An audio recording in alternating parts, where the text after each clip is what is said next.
What would you do if a single discovery revealed your entire life was a lie? This is the story of how I uncovered my wife's darkest secrets and the powerful man who tore my family apart, pushing me to the brink of despair and forcing me to fight for everything that mattered. Looking back, my mornings were usually predictable, filled with the kind of thoughts that accompany daily routines. But amidst all that normalcy, the moments spent with my family stood out the most. My work weeks were often chaotic and left me drained, but weekends were a sanctuary, a time dedicated to the people who mattered most. Saturdays became my oasis, a chance to reconnect with my daughter and mother, even as life's busyness loomed around us. Family had always been a cornerstone of my upbringing. My dad, wise in his quiet way, used to remind me that work wasn't everything. He'd often say, "It's the small, everyday moments with those you love that truly shape your life." I held on to that advice, carrying it into adulthood. The idea of laughter-filled afternoons with my family became my anchor, though I probably didn't appreciate its significance at the time. As I set about my day, my mind was already leaping ahead to the weekend. It was Friday, and with only one more workday to push through, I was looking forward to spending time with my 4-year-old daughter, Jana, and my mom. My wife, Jenny, was away on a business trip and wouldn't be back until late Sunday night. That left me and Jana with a weekend to ourselves, and I was genuinely excited for the memories we'd make. After dropping Jana off at kindergarten, I headed to work. My plan was to finish uploading a course catalog by noon, but I wrapped it up ahead of schedule, around 10:30 a.m. With unexpected free time on my hands, I returned home to an empty house, grabbed a quick sandwich, and began packing for the weekend. I was trying to juggle eating and organizing when I clumsily knocked over a shampoo bottle. It rolled under the bed, and as I bent down to retrieve it, I noticed something else, a small book. Jenny's journal. I hesitated, torn between respecting her privacy and the pull of curiosity. After a moment of internal debate, I found myself opening it. The first entry I read was dated April 20th, 2007. As I skimmed the page, my heart began to pound. Jenny's words were raw and vulnerable, filled with fears she'd never shared with me. She wrote about feeling cornered, trapped, and deeply anxious about the fallout of a decision she had made.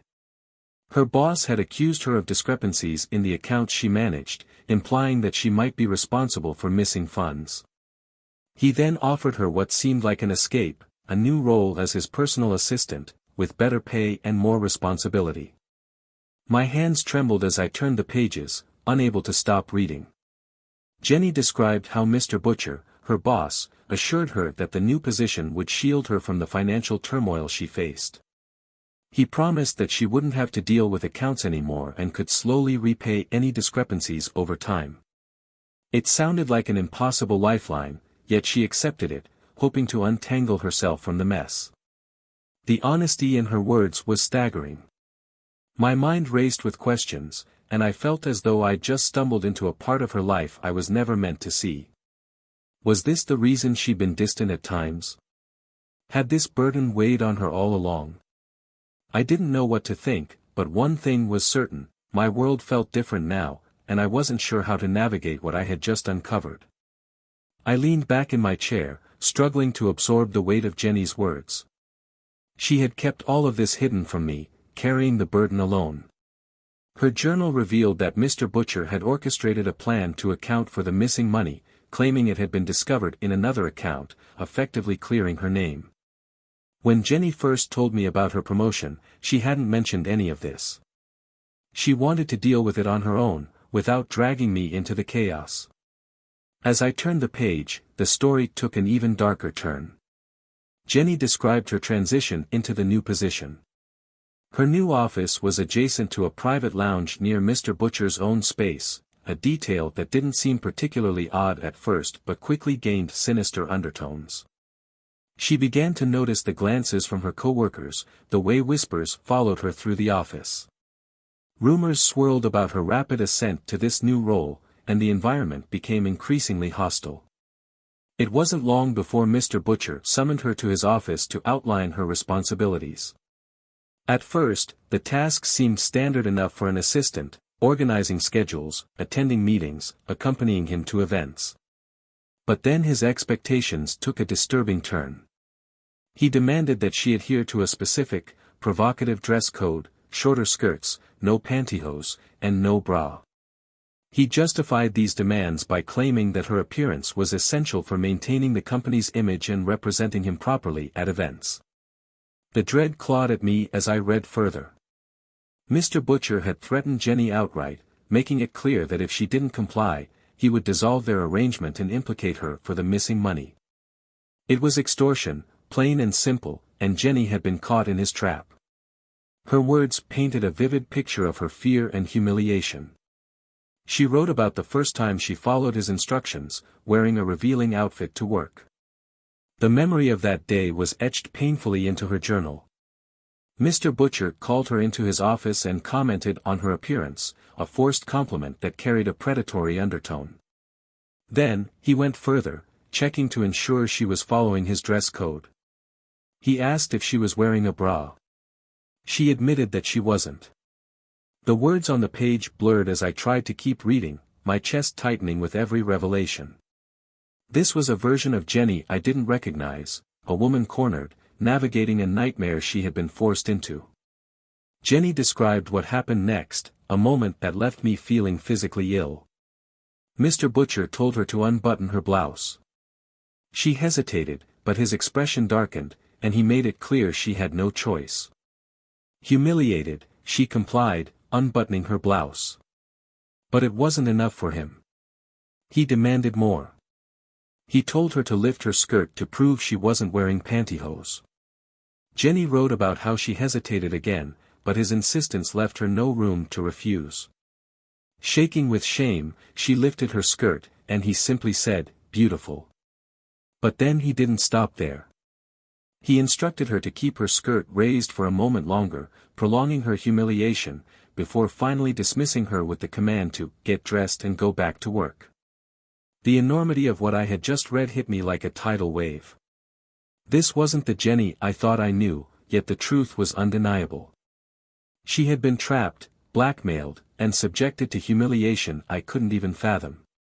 I put the journal down, overwhelmed by a mixture of anger, sorrow, and helplessness.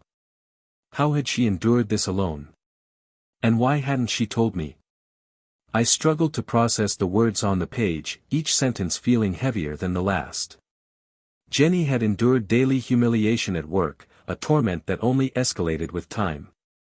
She wrote that the so-called wardrobe checks continued every day, growing more invasive. The following Monday, his demands crossed yet another boundary. He told her it was her responsibility to make him happy, twisting her fears into leverage. When she hesitated, he threatened her with harm to me and our daughter, Jana, if she refused or dared to tell anyone. Jenny wrote that she tried to resist, pleading with him and explaining that she loved her family, but her words fell on deaf ears. He gave her until the next morning to comply. That night, she went home, shattered and unsure of what to do. She debated whether to confide in me but ultimately decided to bear the burden alone. Reading her words, I remembered that time in our lives, how blind I had been to her anguish, how completely unaware I was of the nightmare she was trapped in. The next morning, after enduring another degrading inspection, she wrote that she finally gave in to his demands. Reluctantly, she agreed to his terms, though she could barely contain her fear. When he pushed her further, demanding immediate gratification, she recoiled, but his threats became even darker. He warned her that hesitation or disobedience would have severe consequences. She described him circling her like a predator before dismissing her with a chilling command to get dressed and get back to work. I had no idea this was the life Jenny had been enduring. As I read on, tears welled in my eyes. Jenny, the woman I loved, had been living in terror, all while maintaining the appearance of normalcy at home. Her next entries described the unbearable degradation she suffered. One day, Mr. Butcher called her into his office, motioning for her to sit on his lap. He began rubbing her back, instructing her to be enthusiastic and authentic in her responses to his advances. He told her there could be no hesitation, no pretense. That evening, Jenny wrote, she came home feeling sick with shame. As she watched me cook dinner, she silently hated herself for betraying me, though she felt she had no choice. She cried herself to sleep that night, consumed by guilt and despair. The horror deepened as her ordeal continued. The following day, Mr. Butcher called her into his office again, and this time he didn't stop at touching. Jenny wrote in harrowing detail about how he violated her there in his office while she wept, feeling as though her life had spiraled into a living hell. But it didn't stop there. Jenny described how, weeks later, an internal auditor named Carl visited Mr. Butcher's office. In an act of appalling cruelty, Mr. Butcher casually told Carl about her skills and insisted she demonstrate them. When she refused, he played a video, secretly recorded footage of their encounters. He threatened to send the video to me, her parents, and her colleagues if she didn't comply. Terrified and with no way out, Jenny wrote that she had no choice but to obey. From that moment, things only worsened. Jenny's journal described how Mr. Butcher began passing her around to other executives, forcing her to endure further exploitation. She became an object to them, stripped of dignity and agency, trapped in a nightmare from which there seemed to be no escape. I couldn't read anymore. My stomach churned, and the remains of the sandwich I'd eaten earlier threatened to come back up. I staggered into the bathroom, splashed cold water on my face, and leaned against the sink, trying to steady myself. After a few moments, I returned to the bedroom. The journal still lay on the bed, its cover ominous against the rumpled sheets. Nearby, our wedding photo rested on the nightstand, a reminder of the life I thought we had. I picked it up, straightened it, and placed it back down, my hands trembling. As I sat there, my gaze fell on our wedding photo. Jenny's face smiled back at me from behind the glass, a face I had once thought of as the most beautiful in the world. Back then, she had seemed almost untouchable, like a princess from a storybook. My fingers brushed the glass frame as if touching it could bring back those simpler, happier days. With a heavy sigh, I placed it back on the nightstand and reopened her journal, steeling myself for more of her revelations. Before I could get far, the shrill ring of the phone startled me. It was Jana's school. I glanced at the clock, realizing with a jolt that I had completely lost track of time. "I'll be there in 10 minutes, I assured them, guilt washing over me. I rushed out the door to pick her up, determined not to let my inner turmoil show. On the drive back, my mom's calm, steady voice rang in my ears. "Randy," she had said earlier, "you're a good man. You'll do the right thing, whether that's forgiving Jenny or moving on. But whatever you decide, remember this, Jana needs her father. Don't let her get hurt in all of this. And know that I'm always here for you." Her words gave me pause, forcing me to consider the bigger picture, one that included my little girl's happiness above all else. "Thanks, Mom," I had replied. "I promise I'll make sure Jana isn't hurt." We walked back to the house together, and I went to check on Jana. As I watched her play, so full of innocence and joy, I knew I had to protect that light in her life. No matter what happened, she deserved to be shielded from the storm brewing around us. March 15, 2008, Saturday. The next morning, I barely slept, my mind tangled in knots over what I had read. Sitting on the edge of my bed, I watched the sunrise creep through the blinds, its warmth a stark contrast to the cold ache in my chest. The scent of my mom's fried apples wafted up from the kitchen, momentarily pulling me from my thoughts. Despite my resolve to face the truth, Jenny's words in the journal kept haunting me. She described yet another horrifying chapter in her ordeal. There had been a so-called reward event, orchestrated by Lloyd Butcher, where she was forced to entertain a group of executives. Jenny wrote how one by one, the men came to her hotel room.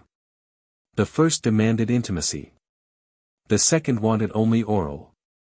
By the time the third man arrived, she was utterly exhausted. But it didn't stop there. Later that night, Lloyd himself showed up, expecting the same. Jenny described how drained she was, physically and emotionally, as she endured what felt like an unending spiral of degradation. Her account didn't end there. Over the following days, more such events occurred. There was a manager's exclusive Christmas party, a New Year's gathering where over 20 people, both men and women, used her.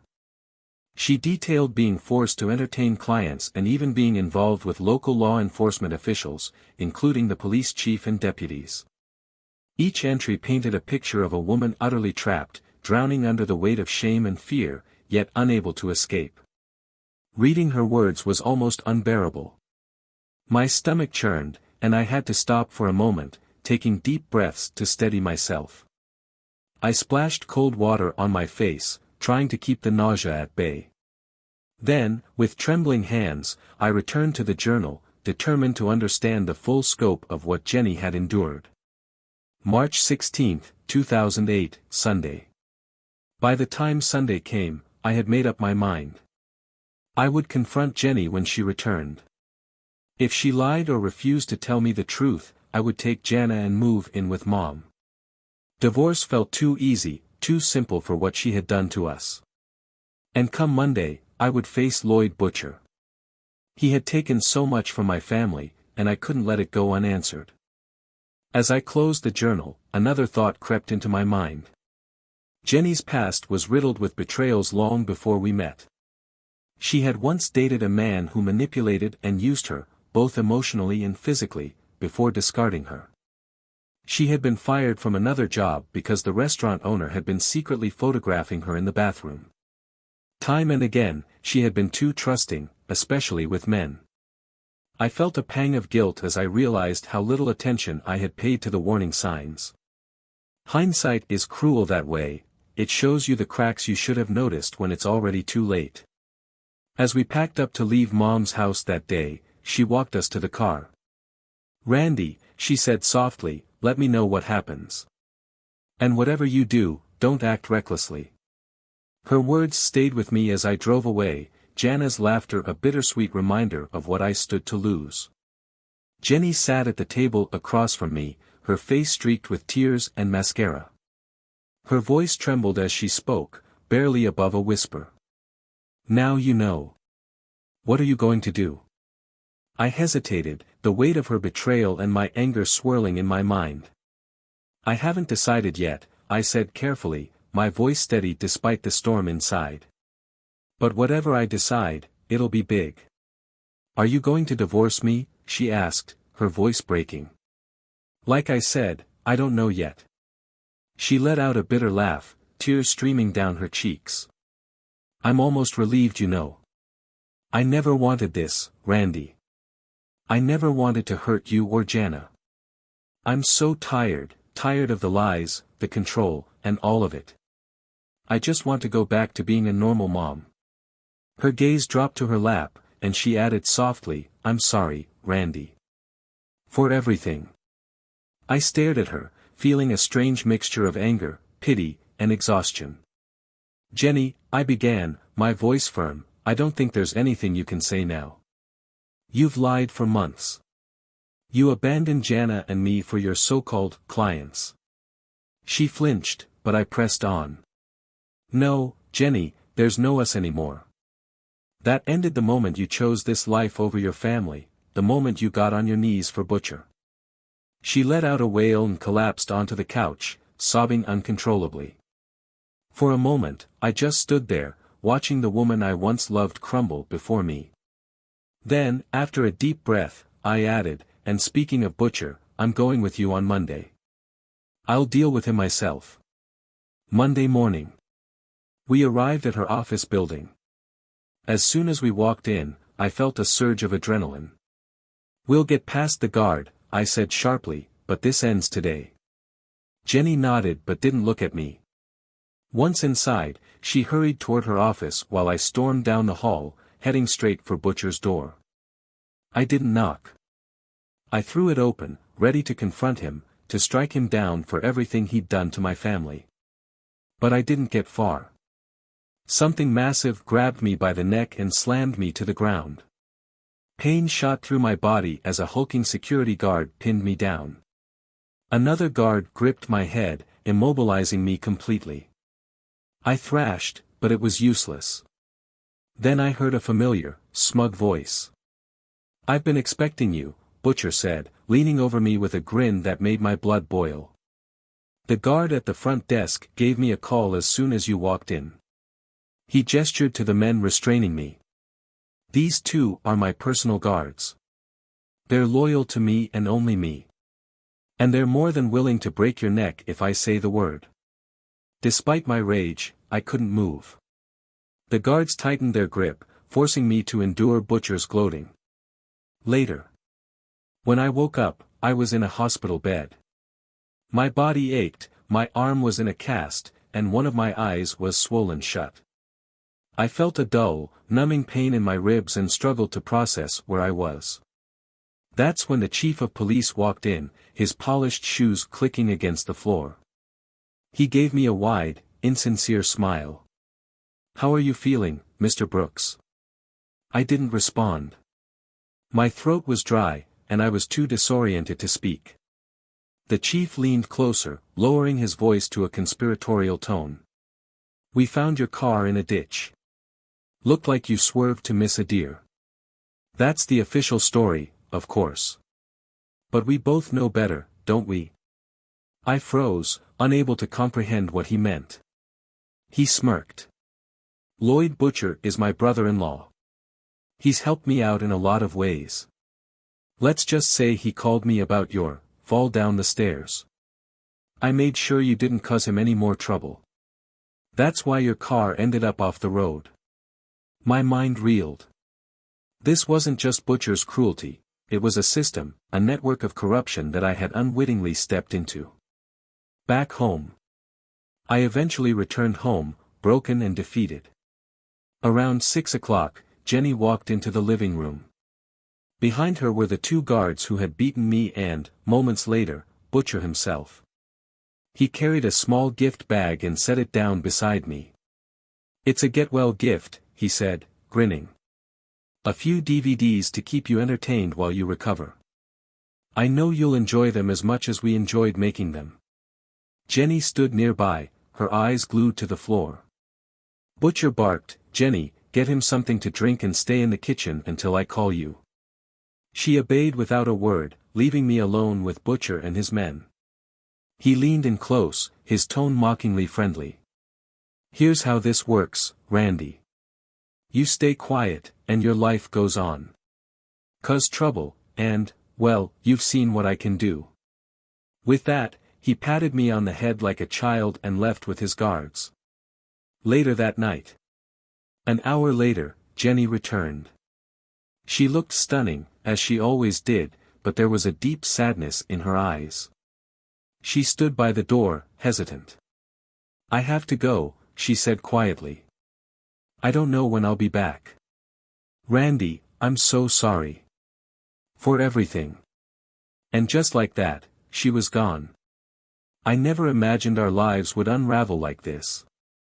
I still loved Jenny, or at least the version of her I once knew.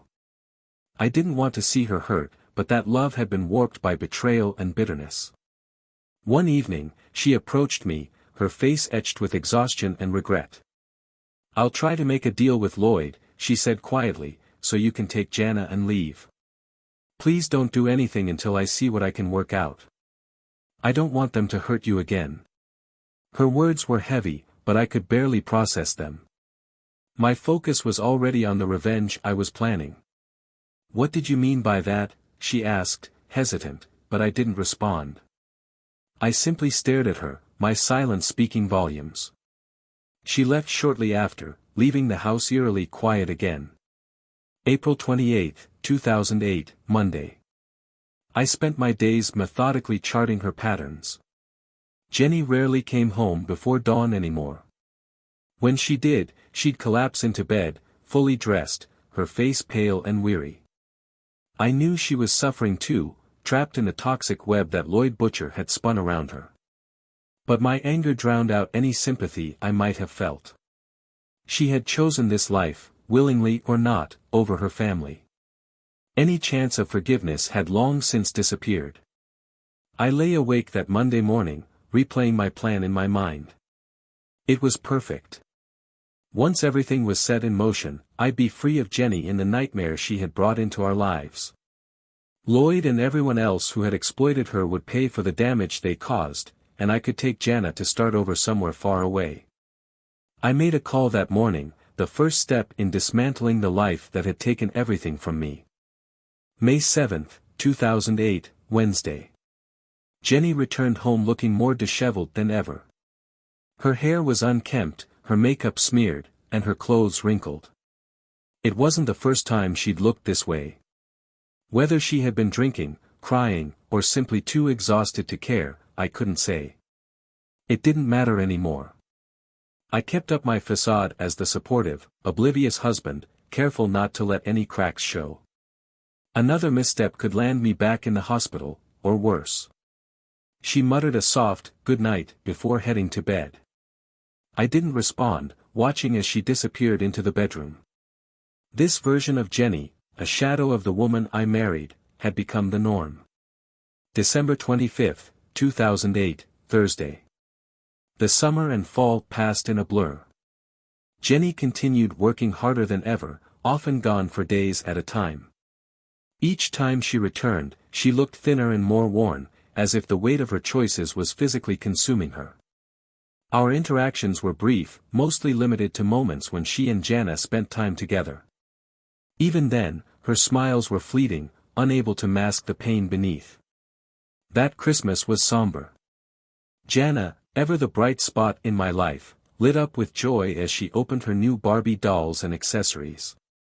Jenny sat nearby, watching quietly. Her presence felt like a ghost lingering in the room, there, but disconnected from the warmth of the holiday.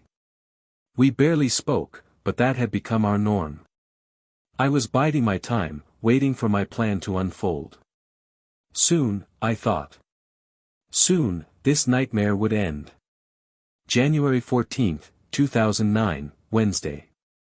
The call came in the middle of the day, shattering the fragile balance I had managed to maintain. It was the school, letting me know someone needed to pick up Jana. I struggled to focus, trying to arrange for a neighbor to step in, when another call came. This time, it was a detective. He drove me to the hospital, his tone grim as he explained what had happened.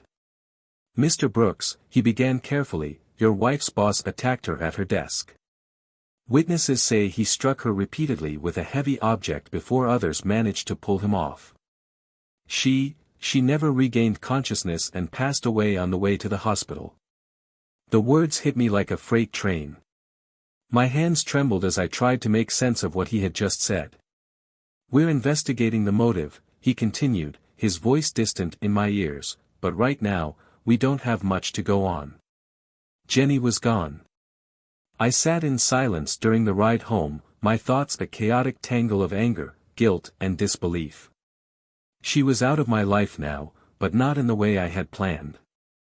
I had wanted justice, not this. Not death.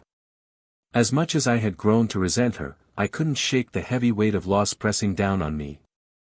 Later that night, when we arrived home, I went straight to bed, unable to face the emptiness of the house. For the first time in months, I allowed myself to cry, not for what Jenny had done, but for what she had endured. For the love we had lost. For the life that would never be the same again. For the first time in what felt like forever, I slept peacefully that night. No dreams, no nightmares, just the kind of quiet stillness I hadn't felt in months. February 18, 2009, Wednesday. I spent the morning packing up Jenny's belongings. Her absence still hung heavy in the air, but I told myself this was necessary, a step toward moving forward.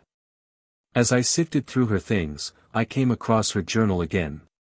Hesitantly, I opened it, skimming through the pages.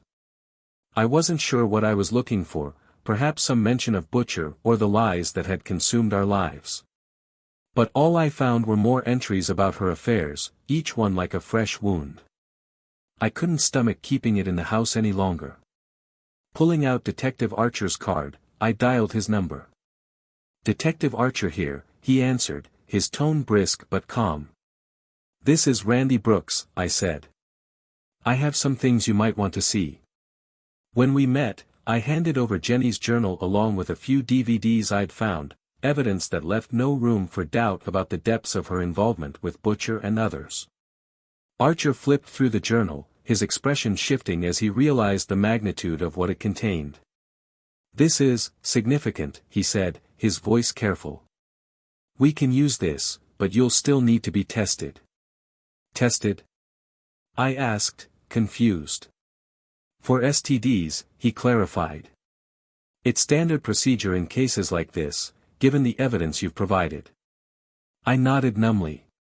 There was no point in arguing. "The journal explains everything," I said.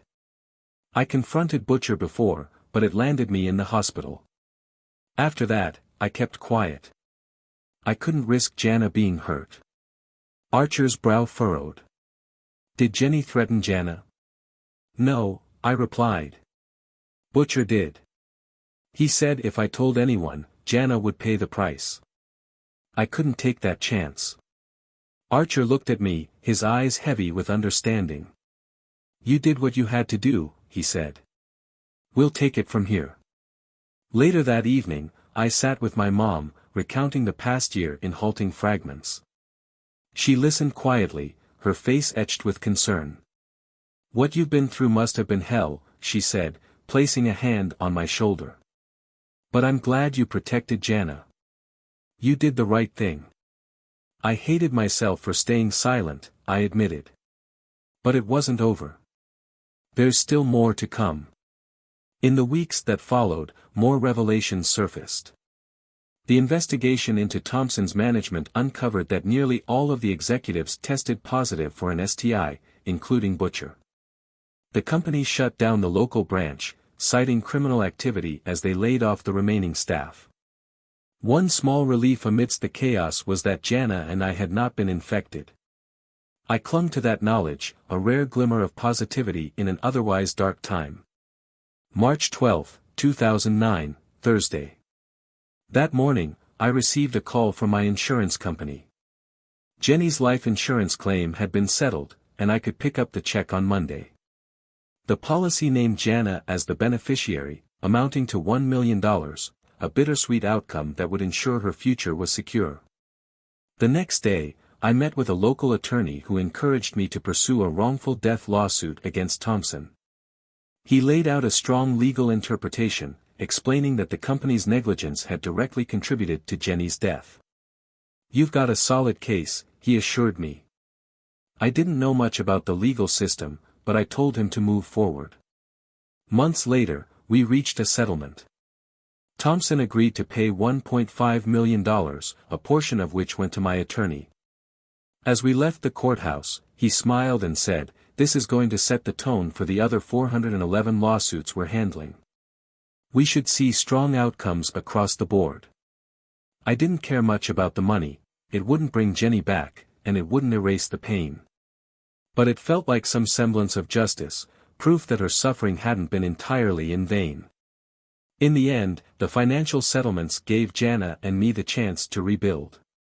But no amount of money could undo the scars left behind. I still grappled with the memories, the choices Jenny had made, and the life we had lost. The road ahead was uncertain, but for the first time in a long while, it felt like there was hope. December 25, 2009, Friday. Jana and I spent Christmas at Mom's that year, far removed from the chaos that had consumed our lives. It was quiet, peaceful even, a sharp contrast to the turmoil that had defined the past months. Two significant changes had already taken place by then. First, the settlement money from Thompson's lawsuits had finally come through. Though a significant portion went to my lawyer, the remainder provided some stability for Jana and me. The second major event was selling my house. I had quietly sold it, as is, to a real estate agent for far less than it was worth. I didn't care about the money, I just wanted to leave. At the closing, I told the agent, "The house is yours now, but I have a few things left to take care of tomorrow. Goodwill will be coming by to take everything, furniture, kitchenware, beds, all of it. I'm not keeping anything." There are just too many bad memories. I had already sent ahead the items I wanted to keep, but everything else was going to be erased, just like the chapter of life tied to that house. As I reflected on the past year, the fallout from Thompson's scandals continued to ripple outward. The statistics were staggering. One of the managers who had been involved with Jenny had infected his wife and 2 of his lovers. Around 200 divorce cases had been filed, all linked to those named in the lawsuits. Police had responded to over 150 domestic violence calls tied to these cases. At least 72 restraining orders had been issued by spouses against individuals involved. The state health department estimated healthcare costs for the infected would surpass $50 million. All 12 executive managers and 6 department heads were under investigation for potential criminal charges. Despite the grim details, I tried to focus on what mattered, moving forward for Jana and myself. January 12, 2010, Tuesday. I stood outside the white door, my hands in my pockets, too afraid to go inside. Behind that door were the ashes of my oldest friend, a man who had been like a brother to me. We were born on the same day, grew up together, played, laughed, and learned about life side by side. We even shared milestones others would never know about, he with Sherry Marks and me with Donna Barnett on a camping trip we'd never forget. I think I got the better end of that deal. Even when life took us down different paths, we stayed in touch, though not as close as we once were. And now, standing here, I regretted every moment I hadn't spent with him. The weight of loss pressed down on me, making it almost impossible to move. A voice pulled me out of my thoughts. "How are you, Randy?" I turned to see Mrs. Pellegrino, my best friend's mother. Her brown eyes and warm smile were as kind as I remembered, even though grief shadowed her face. She stepped closer, and I felt her warmth as she wrapped her arms around me. "I'm okay," I mumbled, though we both knew it wasn't true. "Just, having trouble getting my feet to move up the steps." She smiled softly. "I had the same problem when I got here," she said. "It's not as bad inside as you think." "Really?" Her words gave me the push I needed. With her hand on my back, I finally found the courage to step inside. February 14, 2010, Sunday. A trust fund had been set up in Jana's name, a staggering $2 million. I couldn't fathom who had arranged it, so I asked my lawyer. She explained that the donor was anonymous, though I had the sense she knew more than she could say. Later, Mrs. Pellegrino came to me, her expression a mix of gratitude and curiosity. "Did you have anything to do with this?" she asked directly. "Did you set up that trust fund for Jana?" I met her gaze and lied with the smoothest delivery of my life. "No, ma'am. I don't know anything about it." She studied my face, her sharp eyes searching for the truth. After a long moment, she nodded, her expression softening. "Thank you," she said simply, before placing a gentle kiss on my cheek. "Stay after, would you? I'd like to talk more. I think you should meet Josh. He's a good kid, and I think you'll like him." I nodded, watching as she disappeared into the crowd. A woman seated nearby handed me a box of tissues, and I accepted them gratefully, taking 6 or 7 just in case. Moments later, everyone took their seats. A young man approached the podium, his voice steady as he began to address the room.